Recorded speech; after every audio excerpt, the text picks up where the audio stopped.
Hi, welcome back to Java with Hawa. In this series, I'm interview prepping because I forgot how to code. And I'm going by patterns, so I'm doing the two-pointer pattern right now. And I'm on the question that is called container with the most water, which is definitely not this question here. I did not even realize that. So that's this question. Okay, perfect. So the question is you are given an integer array height of length n. There are n vertical line drawn such that two endpoint of the ith line are I0 and I height at I. Find two lines that together with the x-axis form a container such that the container contains the most water. Return the maximum amount of water a container can store. Notice that you may not slant the container. So this question is literally the worst written question ever. Like, it's worded horribly. It took me forever to believe and understand what's this asking me. And like, maybe it's just me, but I really didn't like the way they wrote this. Could have been more clear, and they make it sound much more complicated than it is, which I don't like. Anyways, in life, not everything goes the way we want it to, so let's just work with what we have. So I'm gonna start by drawing these vertical lines. So this I0 and I at height minus I, and let's just start by writing out our pairs. So I'm going to say pairs, or what should we call it? Coordinates? Yeah. Chords equal, and I'm going to start it over here. Alright, so it's just going to be, so if this is 0, 1, 2, 3, 4, 5, 6, 7, 8, we know that the ith coordinate is going to be I0 to I at height at I. So for now, I'm just going to write the second height here, right? So it's going to be, this will be 0 and 1. And then we'll have 1 and 8. We'll then have 2 and 6. 3, 2, 4, 5, 5, 4, 6, 8, 7, 3, and 8, 7. Okay, that's the coordinate pairs. And it says the goal is to find this. So in this case, in this example, the output is going to be 49 because that's the maximum output that there is. So I guess the way this graph is drawn is, so this is the first pair, so 0, 1. So here you have 0, 1, which is here, which is just this, like, I guess, container or line. And then the next one we see is 1, 8, which is drawn here. So 1, 8. And then this looks like 2, 6. Which is it? 2, 6? Yeah. And 3, 2, 4, 5, and so on and so forth. We have the same mechanism for all those pairs that or coordinates that we just generated. Okay? And what's our goal? Our goal is to find some type of rectangle or some type of box that can contain the most water. So in this case, you might have some box that looks like this, right? And it might be filled up with water, and you can try to find the area of that and compute it. Or you might have an even larger box that looks like this, wherein this whole area is filled up with water. One thing you need to keep note of, is that they said that the container cannot be slanted. So in this case, right, you have these two lines. So you have here 0, 1, and here you have 1, 8. Okay? So you might say, oh, I just need to get the area between these two lines. So I know the width would just be 1, and my height is going to be whatever's greater, which is 8, and then you make the conclusion that the max area from this example here is going to be 8. And this is just wrong, because if you do that, you're going to have a container that is slanted. So it looks like this, right? And we don't want any slanted containers. We want ones that are leveled like this. So we want it like this, and we don't want it slanted. So we want to keep that in mind. meaning you can only take for your height the one that has the lowest height, right? So that it's not slanted. So in this case, lowest height is 1 because this is at 1/8, and we know that 1 is less than 8. So this is the height we take when we compute the max area between these two vertical lines. So hopefully that makes sense. And really all we have to do in this problem, right, if we know this is 0, 1, this is 1/8, we have 2, 6, 3, 2, this is, what is this, 4, 5, 5, 4, 6, 8, 7, 3, and 8, 7, right? All we have to do is say, okay, I know I have all these areas, and for each, I know I have all these coordinates, and for each coordinate, I'm just going to compare it to every other vertical line. So when you're at 0, 1, you're like, I'll compare it with 1/8, I'll compare it with 2, 6, I'll compare it with 3, 2, I'll compare it with 4, 5, 6, 8, I'll compare it with 7, 3, right? This is just a generic loop, and 8, 7, and you're going to say, at each comparison, I'm going to store some max area, and I'm going to, and then at the end, I'll return the maximum area that I was able to derive. And you do that for each of these. So with 1/8, you'd compare it to 2, 6, 3, 2, 4, 5, so on and so forth.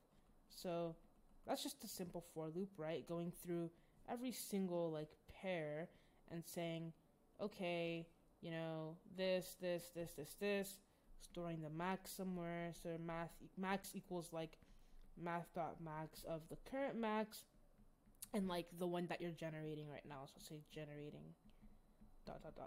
All right, so that's a pretty simple approach, but that's not going to be the optimal solution. So we're gonna,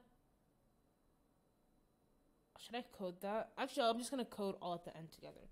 So that's the first solution, right? This is like an O of n squared approach, right? For every pair, for every vertical line, we're checking it against every other vertical line. So that's O of n squared. But we want it to be more optimal than that. So I will show both of these in the coding portion. And really what we want is to say, we need to use, is it called, I was about to say geography to our advantage. Geometry to our advantage, right? So we know that for each of these values here, we know that the max width is, you know, going to be like whatever position we're at. Like this is 8, 7, right? And if you compare 8, 7 to this coordinate here, which is 0, 1, you know that you have this entire max width of 8, right? You want to, our goal is to maximize our area of water that we're containing. So if you have 0, 1 here and here, so here's 0, 1 and here's 8, 7. Between these two, you have a width that is 7, right? That's your maximum width in this whole entire, what is it called? What is this called? Graph? Yeah, in this whole graph or this whole like problem, your max width is 7, right? The only thing, and really the only thing that can vary at this stage is the height. So let's compare. So when we have 0, 1, right, and we have 8, 7, okay, and our goal is to calculate the area for this these two pairs. We know the width is simply going to be 8 minus 0, so 8. Is it 8? Yeah. Wait, no. Yeah, 8 minus 0 is 8. So we know the width in this case is 8. And the height here is going to be, are we going to take 7 or are we going to take 1 as our height when we're calculating this area, right? Well, if we take 7, that gives us a slanted container. So we know we need to take the lowest height, which I mentioned earlier. So we're going to take the height of 1 so that we can have this container that is not slanted, okay? So let me erase that so this doesn't get too messy. All right, so we're going to say, okay, we need to take the height of 1. We have to take whichever height is minimum that would result in us not having a slanted container. In this case, the height is 8, okay? Sorry, the area is 8, right? And let's take 0, 1 as an example again. But this time, let's compare it to this 7, 3. 7, 3, okay? Again, our width is going to keep decreasing, right? Because we know that our width is determined by the position of the pair in our array. So now the width is 7 minus 0. Our new width is 7. And what's our height going to be? Well, again, we're just going to take the minimum of these two because we don't want a slanted container. So the height is 1, and this is going to be 7. Cool. And we're going to repeat this so on and so forth, right? Like we said in our first solution, like you check it against every other one. And in this case, you have a width of 6, and the height is going to be, what's the height in this case? 1. Sorry, I don't know why that took me so long to think about. So hopefully by now we notice a pattern, right? We can have 2 pointers. We can have one that starts in this left corner here and one that starts at the highest possible maximum width that you can have, right? So if it starts here, so we have left, so we have low and high pointer, right? And you can say, okay, right now my width is completely maximized, which is a good thing, okay? Width is maximized. And really we want to maximize the area as much as possible, so we know that involves maximizing 2 fields. Maximize the width and maximize the height. And we know that in our array, we already know how the width is kind of calculated, right? It's already like basically sorted because the width is always, I. So if width is 8 in this case. So if that's the case, right, we already know that whatever's the farmost and whatever's the leftmost, between those two, we'd have some width, and it starts out as the max, in this case, 8.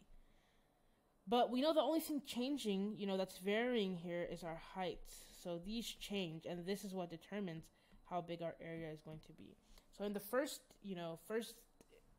iteration, in our iteration of this low and high pointer, we calculate the max area, right? And we update some variable if needed, if it's greater than whatever max area we already have.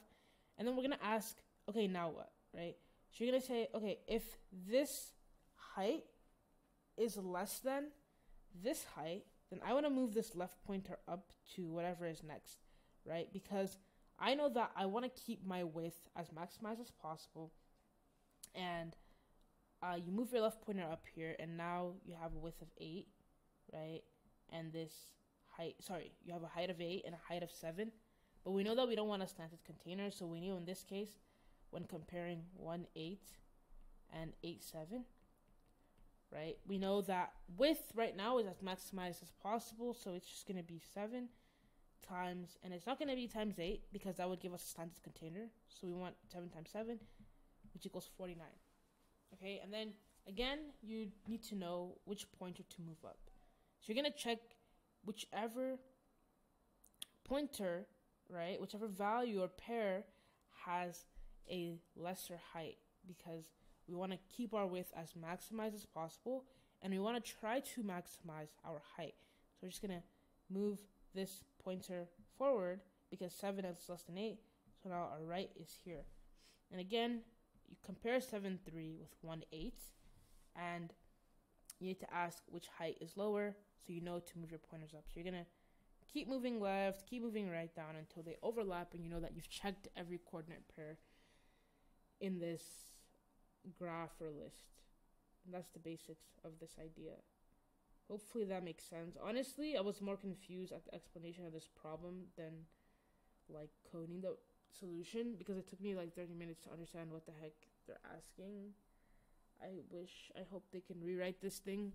And let me know if you have any questions. The next section will be the coding.